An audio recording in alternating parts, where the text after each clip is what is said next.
हाँ जी। सो ਸਾਡੀਆਂ ਜਿਹੜੀਆਂ ਪਿਛਲੀਆਂ ਕਲਾਸਿਸ ਦੀਆਂ ਡਿਸਕਸ਼ਨ ਸੀਗੀਆਂ ਉਹਨਾਂ ਵਿੱਚ ਅਸੀਂ ਸਮਝਿਆ ਕਿ ਬਈ ਸੈੱਲ ਕੀ ਹੁੰਦਾ ਹੈ, ਕਿਵੇਂ ਕੰਮ ਕਰਦਾ ਹੈ, ਇੰਟਰਨਲ ਰੈਜ਼ਿਸਟੈਂਸ ਕੀ ਹੁੰਦੀ ਹੈ, ਕਿਹੜੇ ਫੈਕਟਰਸ ਨੇ ਜਿਹੜੇ ਇੰਟਰਨਲ ਰੈਜ਼ਿਸਟੈਂਸ ਨੂੰ ਅਫੈਕਟ ਕਰਦੇ ਨੇ,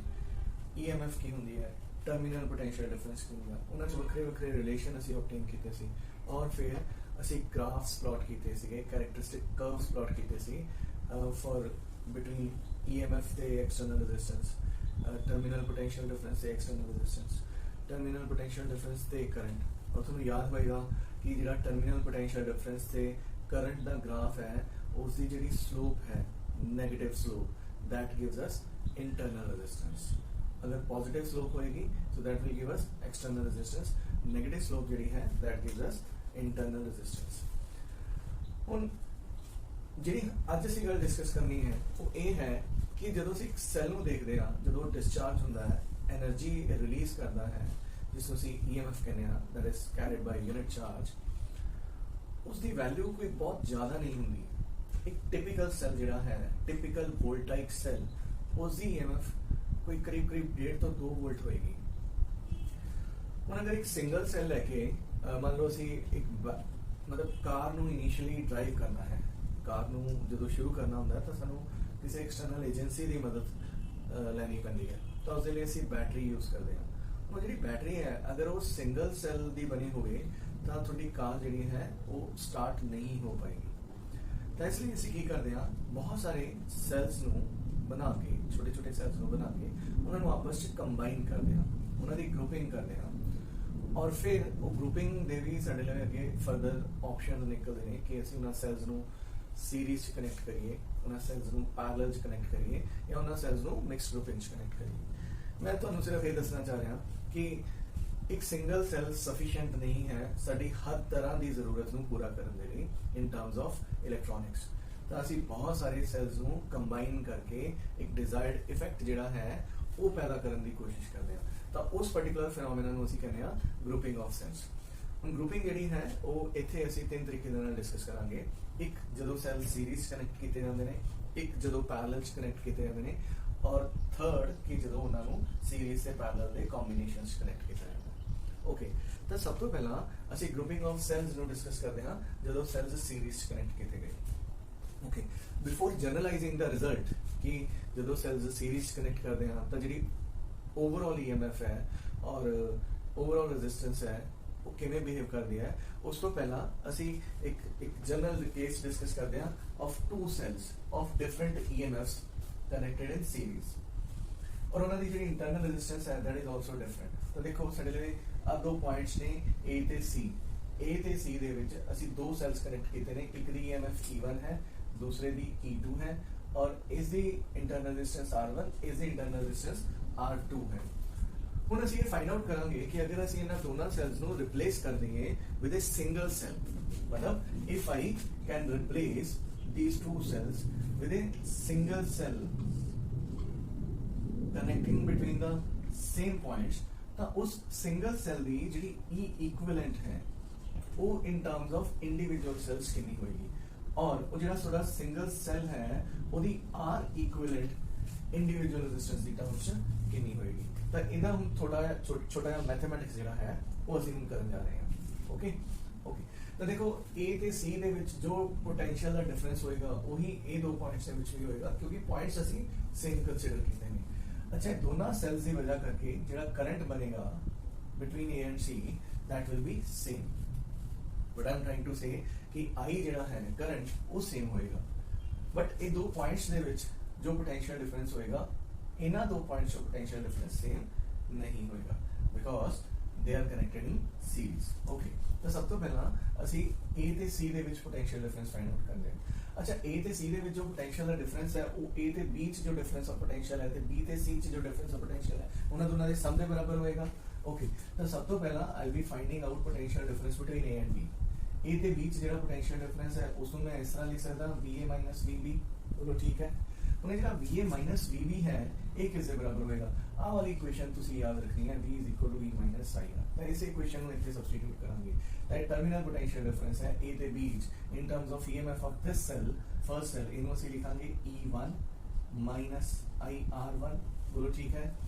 इसी तरह ਜਿਹੜਾ B ਤੇ C ਦੇ ਵਿੱਚ ਟਰਮੀਨਲ ਪੋਟੈਂਸ਼ੀਅਲ ਡਿਫਰੈਂਸ ਹੋਏਗਾ that will be written as VB minus VC, उसमें ਅਸੀਂ ਲਿਖ ਦਾਂਗੇ E2 minus IR2। ਹੁਣ ਮੇਰਾ ਆਬਜੈਕਟਿਵ ਹੈ A ਤੇ C ਚ terminal potential difference find out ਕਰਨਾ। ਉਹ ਫਾਈਂਡ ਆਊਟ ਕਰਕੇ ਮੈਂ ਇਹਦੇ ਨਾਲ ਇਕੁਏਟ ਕਰਕੇ ਕੁਝ ਰਿਲੇਸ਼ਨ ਡਿਜ਼ਾਈਨ ਕਰਨ ਦੀ ਕੋਸ਼ਿਸ਼ ਕਰਨਾ। ਸੋ ਟਰਮੀਨਲ ਪੋਟੈਂਸ਼ੀਅਲ ਡਿਫਰੈਂਸ A ਤੇ C ਦੇ ਵਿੱਚ ਕੀ ਮੈਂ ਉਹਨੂੰ ਇਸ ਤਰ੍ਹਾਂ ਲਿਖ ਸਕਦਾ VA minus VC, ਬਿਲਕੁਲ ਸਹੀ ਹੈ। ਕੀ ਮੈਂ ਉਹਨੂੰ ਇਸ ਤਰ੍ਹਾਂ ਲਿਖ ਸਕਦਾ ਹਾਂ VA minus VB plus VB minus VC, ਤੁਸੀਂ ਇਸ ਤੇ ਬਿਲਕੁਲ ਵੀ ਆਬਜੈਕਸ਼ਨ ਨਹੀਂ ਕਰ ਸਕਦੇ, ਇਹ ਪੂਰੀ ਤਰ੍ਹਾਂ ਸਹੀ ਹੈ। ਹੁਣ VA minus VB ਦੀ ਆ ਵੈਲਿਊ ਹੈ, ਅਸੀਂ ਇੱਥੇ ਸਬਸਟੀਟਿਊਟ ਕਰ ਦਿੰਦੇ ਹਾਂ E1 minus IR1 ਇਸ ਦੀ ਵੈਲਿਊ ਤੁਸੀਂ ਇੱਥੋਂ ਦੀ ਸਬਸਟੀਟਿਊਟ ਕਰੋਗੇ E2 minus IR2। E1 plus E2 ਨੂੰ ਤੁਸੀਂ ਕੰਬਾਈਨ ਲਿਖ ਲਓ ਪਲੱਸ या इथे ਅਸੀਂ माइनस लिखते हैं I कॉमन ले लांगे, ब्रैकेट ਚ ਆ ਜਾਏਗਾ R1 plus R2। तो ਜਿਹੜਾ ਪੋਟੈਂਸ਼ੀਅਲ ਡਿਫਰੈਂਸ ਹੈ ਟਰਮੀਨਲ ਪੋਟੈਂਸ਼ੀਅਲ ਡਿਫਰੈਂਸ A ਤੇ C ਦੇ ਵਿੱਚ ਉਸ ਨੂੰ ਅਸੀਂ ਇਸ ਤਰ੍ਹਾਂ ਲਿਖ ਸਕਦੇ ਹਾਂ। ਹੁਣ ਅਗਰ ਇਹ ਜਿਹੜਾ ਦੋ ਸੈਲਸ ਦਾ ਸਿਸਟਮ ਹੈ ਉਹਨੂੰ ਅਸੀਂ ਇੱਕ ਸਿੰਗਲ ਸੈਲ ਦੇ ਨਾਲ ਰਿਪਲੇਸ ਕਰ ਦਈਏ ਔਰ मतलब obviously ਜਿਹੜੀ ਉਹਨਾਂ ਦੀ ਇੰਟਰਨਲ ਰੈਜ਼ਿਸਟੈਂਸ ਹੈ that is also being replaced by a single cell having resistance as R equivalent, ਤਾਂ ਇਸ ਕੇਸ ਚ ਜਿਹੜਾ ਟਰਮੀਨਲ ਪੋਟੈਂਸ਼ੀਅਲ ਡਿਫਰੈਂਸ ਹੈ ਉਸ ਨੂੰ ਮੈਂ ਕੀ ਲਿਖੂੰਗਾ E equivalent minus ਕਰੰਟ ਜਿਹੜਾ ਹੈ that is same, so E equivalent minus I R equivalent। ਹੁਣ ਅਗਰ ਅਸੀਂ ਇਹਨਾਂ ਦੋਨਾਂ ਇਕੁਏਸ਼ਨ ਨੂੰ ਕੋਰਿਲੇਟ ਕਰੀਏ ਤਾਂ E equivalent ਜਿਹੜਾ ਹੈ ਉਹ ਕਿਸ ਦੇ ਬਰਾਬਰ ਹੋ ਜਾਏਗਾ E1 plus E2 ਦੇ। ਦੇਖੋ ਇਸ ਕਰਕੇ ਇਕੁਏਟ ਕਰ ਸਕਦੇ ਹਾਂ ਕਿਉਂਕਿ ਇਹ ਵੀ ਮੈਂ ਟਰਮੀਨਲ ਪੋਟੈਂਸ਼ੀਅਲ ਡਿਫਰੈਂਸ ਲਿਖਿਆ ਬਿਟਵੀਨ A and C और ये भी इक्वेशन लिखी terminal potential difference between two same points, replacing these cells by a single cell having equivalent resistance R equivalent। तब बोलो E equivalent बच्चों कितने बराबर आ जाएगा E1 plus E2। ये तो दो सेल्स ने ता ये रिलेशन ਅਸੀਂ ਲਿਖ ਪਾ ਰਹੇ ਹਾਂ। अगर बहुत सारे सेल्स होंगे ता बहुत सारे कितने n सेल्स होंगे ਤਾਂ ਵੀ ਕੋਈ ਦਿੱਕਤ ਨਹੀਂ ਹੈ, ਤੁਸੀਂ ਇਸ ਰਿਲੇਸ਼ਨ ਨੂੰ ਜਨਰਲਾਈਜ਼ ਕਰ ਸਕਦੇ ਹੋ। ਤਾਂ for n cells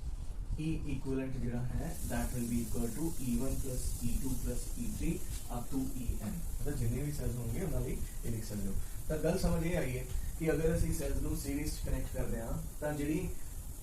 individual cells ਨੂੰ ਕੰਬਾਈਨ ਕਰਕੇ ਇਕੁਇਵਲੈਂਟ ਰੈਜ਼ਿਸਟੈਂਸ ਇਕੁਇਵਲੈਂਟ EMF ਬਣੇਗੀ that will be sum of all individual EMFs। ਇਸੇ ਤਰ੍ਹਾਂ ਜਦੋਂ ਤੁਸੀਂ R equivalent ਨੂੰ ਇਹਦੇ ਨਾਲ ਕੰਪੇਅਰ ਕਰੋਗੇ ਤਾਂ R equivalent ਕਿਹਦੇ ਬਰਾਬਰ ਆਏਗਾ R1 plus R2। ਇਹ ਆਇਆ ਬੱਚਿਓ ਤੁਹਾਡਾ ਦੋ ਸੈਲਸ ਦੇ ਲਈ, ਇਹ ਵੀ ਦੋ ਸੈਲਸ ਦੇ ਲਈ ਸੀ ਔਰ ਇਸੇ ਫਾਰਮੂਲਾ ਨੂੰ ਜਨਰਲਾਈਜ਼ ਕਰ ਸਕਦੇ ਹੋ ਫॉर n cells ਤਾਂ R equivalent ਕਿਹਦੇ ਬਰਾਬਰ ਹੋ ਜਾਏਗਾ R1 plus R2 up to Rn। ਤਾਂ ਇਹ ਫਾਰਮੂਲਾ ਨੂੰ ਤੁਸੀਂ ਜਨਰਲ ਵੀ ਕਰ ਸਕਦੇ ਹੋ। ਕਹਿਣ ਦਾ ਮਤਲਬ ਇਹ ਹੈ ਕਿ ਅਗਰ ਸੈਲ ਸੀਰੀਜ਼ ਚ ਲਗਾਵਾਂਗੇ ਤਾਂ EMF equivalent will be sum of individual EMFs,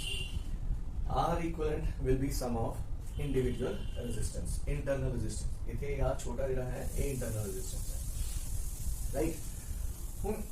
ਹੁਣ ਅਸੀਂ ਇਹ ਡਿਸਕਸ ਕਰਦੇ ਹਾਂ ਕਿ ਜਦੋਂ ਅਸੀਂ ਸੈਲਸ ਨੂੰ ਸੀਰੀਜ਼ 'ਚ ਲਗਾਉਂਦੇ ਹਾਂ, ਬਹੁਤ ਸਾਰੇ ਸੈਲਸ ਨੂੰ ਸੀਰੀਜ਼ 'ਚ ਲਗਾ ਲੈਂਦੇ ਹਾਂ ਤਾਂ ਕਿਹੜੀ ਕੰਡੀਸ਼ਨ 'ਚ ਸਾਨੂੰ ਮੈਕਸਿਮਮ ਆਊਟਪੁੱਟ ਮਿਲੇਗੀ। ਮੈਕਸਿਮਮ ਆਊਟਪੁੱਟ ਦਾ ਮਤਲਬ ਹੈ ਕਿ ਕਦੋਂ ਸਾਨੂੰ ਕਰੰਟ ਦਾ ਗੇਨ ਮੈਕਸਿਮਮ ਹੋਏਗਾ। ਤਾਂ ਉਸ ਦੇ ਲਈ ਆਹ ਸਿਚੁਏਸ਼ਨ ਇੱਕ ਮੈਂ ਤੁਹਾਡੇ ਸਾਹਮਣੇ डिजाइन की है। साडे लवे आ दो पॉइंट्स ने A ते C, पॉइंट्स मैं वही रखे A ते C। A ते C ਦੇ ਵਿੱਚ ਹੁਣ ਅਸੀਂ ਮਲਟੀਪਲ ਸੈਲਸ ਇਸ ਤਰ੍ਹਾਂ ਕਨੈਕਟ ਕੀਤੇ ਕਿ A ਤੋਂ C ਤੱਕ ਜਾਣ ਦਾ ਜਿਹੜਾ ਰਸਤਾ ਹੈ ਉਹ ਇੱਕੋ ਹੀ ਹੈ, ਸਿਰਫ ਸਿੰਗਲ ਵੇ ਹੈ। ਤਾਂ ਅਗਰ ਇਸ ਤਰ੍ਹਾਂ ਦਾ ਹੈ ਤਾਂ ਇਹ ਸਾਰੇ ਸੈਲਸ ਜਿਹੜੇ ਨੇ they will be termed as in series. ਤਾਂ ਇਹ ਪਹਿਲਾ ਸੈਲ ਹੈ, ਇਹਦੀ EMF E R, internal resistance R, ਦੂਸਰੇ ਸੈਲ ਦੀ EMF E ਤੇ R। ਹੁਣ ਦੇਖੋ ਇੱਥੇ ਫॉर ਸੇਕ ਆਫ ਸਿੰਪਲਿਸਿਟੀ ਜਾਂ ਮੈਂ ਇਹ ਕਹਿ ਸਕਦਾ ਕਿ ਜਦੋਂ ਅਸੀਂ ਅਲੱਗ-ਅਲੱਗ EMF ਦੇ ਸੈੱਲ ਆਪਸ ਵਿੱਚ ਕਨੈਕਟ ਕਰਦੇ ਹਾਂ ਸੀਰੀਜ਼ ਦੇ ਵਿੱਚ ਜਾਂ ਕਿਸੇ ਵੀ ਤਰੀਕੇ, ਤਾਂ ਸਾਨੂੰ ਉਹਨਾਂ ਗੇਨ ਨਹੀਂ ਮਿਲਦਾ ਜਿੰਨਾ ਸਾਨੂੰ ਚਾਹੀਦਾ ਹੁੰਦਾ ਹੈ। ਮੈਕਸਿਮਮ ਗੇਨ ਉਸ ਟਾਈਮ ਤੇ ਮਿਲਦਾ ਹੈ ਜਦੋਂ ਅਸੀਂ ਸੇਮ EMF ਦੇ ਸੈੱਲ ਆਪਸ ਵਿੱਚ ਕਨੈਕਟ ਕਰੀਏ, ਚਾਹੇ ਉਹ ਸੀਰੀਜ਼ 'ਚ ਲਗਾਈਏ, ਚਾਹੇ ਪੈਰਲਲ 'ਚ ਲਗਾਈਏ, ਚਾਹੇ ਮਿਕਸ ਡੋਪਿੰਗ 'ਚ ਲਗਾਈਏ।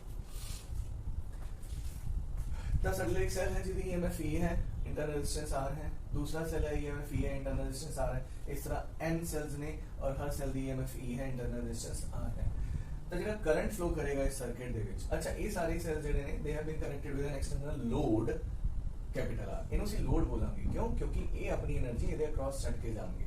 ਰਾਈਟ ਤਾਂ ਜਿਹੜਾ ਇਹਦੇ ਅਕ੍ਰੋਸ ਕਰੰਟ ਫਲੋ ਕਰੇਗਾ ਉਹ ਕਿਸ ਦੇ ਬਰਾਬਰ ਹੋਏਗਾ that will be equal to total EMF ਬਟਾ total resistance ਹੁਣ total EMF ਆ ਦੋ ਪੁਆਇੰਟਸ ਦੇ ਅਕ੍ਰੋਸ ਬੋਲੋ ਕਿੰਨੀ ਹੋਏਗੀ ਤਾਂ ਤੁਸੀਂ ਉਸ ਰਿਲੇਸ਼ਨ ਤੋਂ ਡਿਜ਼ਾਈਨ ਕਰ ਸਕਦੇ ਹੋ that will be sum of all the EMFs ਹੁਣ ਕੱਲੇ ਕੱਲੇ ਦੀ EMF E ਹੈ total N cells ਨੇ ਤਾਂ total EMF ਹੋ ਜਾਏਗੀ N into E ਰਾਈਟ ਹੁਣ ਜਿਹੜੀ ਟੋਟਲ ਰੈਜ਼ਿਸਟੈਂਸ ਹੈ ਸਰਕਟ ਦੀ ਉਹ ਕਿਸ ਤਰ੍ਹਾਂ ਕੈਲਕੂਲੇਟ ਕੀਤੀ ਜਾਏਗੀ ਸੋ ਉਹ ਕੈਲਕੂਲੇਟ ਕੀਤੀ ਜਾਏਗੀ by taking the resistance of load और A इना cells ਦੇ ਵੀ series ਚ connected ਹੈ ਤਾਂ series ਕਿੰਨੇ cells ਨੇ n cells ਨੇ ਜਿਹਦੀ ਹਰ ਇੱਕ ਦੀ resistance ਕਿੰਨੀ ਹੈ small r ਤਾਂ ਇੱਥੇ ਅਸੀਂ ਲਿਖਾਂਗੇ n into small r ਤਾਂ series ਦਾ ਤੁਹਾਡਾ ਇਹ ਫਾਰਮੂਲਾ ਬਣ ਜਾਏਗਾ ਇਲੈਕਟ੍ਰਿਕ ਕਰੰਟ ਕੈਲਕੂਲੇਟ ਕਰਨ ਦਾ ਰਾਈਟ ਹੁਣ ਇਹ ਕਰੰਟ ਮੈਕਸਿਮਮ ਕਦੋਂ ਹੋਏਗਾ ਤਾਂ ਉਸ ਦੇ ਲਈ we need to talk about these two special cases case 1 ਹੈ ਹੁਣ ਦੇਖੋ ਸਾਡੇ ਲਈ ਕਦੇ ਇਹ ਸਿਚੁਏਸ਼ਨ ਵੀ ਹੋ ਸਕਦੀ ਹੈ ਕਿ ਜਿਹੜੀ ਐਕਸਟਰਨਲ ਰੈਜ਼ਿਸਟੈਂਸ ਹੈ ਉਹ ਇੰਟਰਨਲ ਰੈਜ਼ਿਸਟੈਂਸ ਤੋਂ ਬਹੁਤ ਬੜੀ ਹੈ external resistance internal resistance तो बड़ी है तो R external is greater than small r तो अगर small r तो बड़ा है so n times r तो भी बड़ा ही होएगा right क्योंकि अगर ये fractions च है decimals च है तो इन्हें जो तुसी इन दिना multiply करोगे again you will be getting a smaller value तो it will remain small मतलब तुसी इन्हें I भी लिख सकते हो और r is greater than n r तो उस केस इस n r को से neglect कर देंगे ना तो I कितना बनेगा NE upon R उन्हें इस चीज को थोड़ा समझते हैं मान लो साडे लिए एक सिंगल सेल होगी इतने ਅਸੀਂ ਸਰਕਟ 10 सेल्स ना लगा के सिंगल सेल लगाता तो सिंगल सेल लगाया सिंगल सेल दी EMF E है इंटरनल रेजिस्टेंस स्मॉल r है तो फॉर सिंगल सेल करंट कितना बनेगा E upon capital R considering कि A वाला जो R है A साथ तो बहुत बड़ा है तो फॉर सिंगल सेल ही बनेगा अगर उन n सेल्स लगाते ता फॉर्मूला बनया सी और अगर कंडीशन ये है कि एक्सटर्नल रेजिस्टेंस इंटरनल रेजिस्टेंस तो बहुत बड़ी है तो इसको नेग्लेक्ट कर देंगे n into small r नु तो n into small r नु नेग्लेक्ट करेंगे करंट दा मैग्नीट्यूड कितना आएगा n times this is current produced by a single cell ਇਹਦਾ ਮਤਲਬ ਇਹ ਹੈ ਕਿ ਜਦੋਂ ਅਸੀਂ ਸੈਲਸ ਨੂੰ ਸੀਰੀਜ਼ ਚ ਕਨੈਕਟ ਕਰਦੇ ਹਾਂ ਕਿਵੇਂ ਸੀਰੀਜ਼ ਚ ਕਨੈਕਟ ਕਰਦੇ ਹਾਂ ਔਰ ਜਿਹੜੀ ਐਕਸਟਰਨਲ ਰੈਜ਼ਿਸਟੈਂਸ ਹੈ ਸੈਲ ਦੀ ਸੌਰੀ ਲੋਡ ਦੀ ਉਹਨੂੰ internal resistance of a cell ਤੋਂ बहुत बड़ा रखा जाता है we will have the current which is equal to n times current produced by a single cell that means we are actually gaining the current सानू gain मिल रहा है current का ठीक है तो ये अच्छा मतलब फीचर है ऐसी समझ सकते हैं कि this is good for us case number 2 discuss करते हैं अगर जिहड़ा एक्सटर्नल रेजिस्टेंस है वो छोटा है इंटरनल रेजिस्टेंस तो उस पर्टिकुलर केस से नेग्लेक्ट कर देंगे इन्हों नेग्लेक्ट करेंगे तो करंट का मैग्नीट्यूड की बनेगा NE upon NR इस नाल कैंसल हो गया तो I किदे बराबर बनया जी E upon R और अगर तुहाडे लगे ही सिंगल सेल होवे तो उदा करंट का फार्मूला की बनेगा E upon R plus R R नु नेग्लेक्ट करोगे तो I किदे बराबर बनेगा E upon R और this is equal to current produced by N cells मतलब दैट मींस कि इस पर्टिकुलर केस जब तुसी सेल्स सीरीज लगा रहे हो और इंटरनल रेजिस्टेंस सेल्स दी लोड दी रेजिस्टेंस तो और एक्सटर्नल रेजिस्टेंस तो बहुत ज्यादा है you will not be in benefit ਤੁਹਾਨੂੰ ਕਰੰਟ ਦਾ ਕੋਈ ਬਹੁਤ ਗੇਨ ਮਿਲਣਾ ਨਹੀਂ ਹੈ ਉਹ ਕਰੰਟ ਜਿਹੜਾ ਮਿਲੇਗਾ ਉਹ ਉਹੀ ਮਿਲੇਗਾ ਜਿਹੜਾ ਇੱਕ ਸਿੰਗਲ ਸੈਲ ਪ੍ਰੋਡਿਊਸ ਕਰਦਾ ਹੈ ਤਾਂ ਇਸ ਚੀਜ਼ ਦਾ ਕੋਈ ਫਾਇਦਾ ਨਹੀਂ ਹੈ ਤਾਂ ਹੁਣ ਨਟ ਸ਼ੈਲ ਚ ਜਿਹੜੀ ਆਪਾਂ ਗੱਲ ਸਮਝਣੀ ਹੈ ਕਿ ਸੈਲਸ ਕਨੈਕਟ ਕੀਤੇ ਬਈ ਸੀਰੀਜ਼ ਚ ਕਨੈਕਟ ਕੀਤੇ ਤਾਂ ਮੈਕਸਿਮਮ करंट कदों मिलेगा मैक्सिमम आउटपुट कदों मिलेगी मैक्सिमम पावर कदों मिलेगी तो यदि कंडीशन है कि जो एक्सटर्नल रेजिस्टेंस इंटरनल रेजिस्टेंस तो बहुत बड़ी है उस टाइम पे सानू मैक्सिमम गेन मिलेगा करंट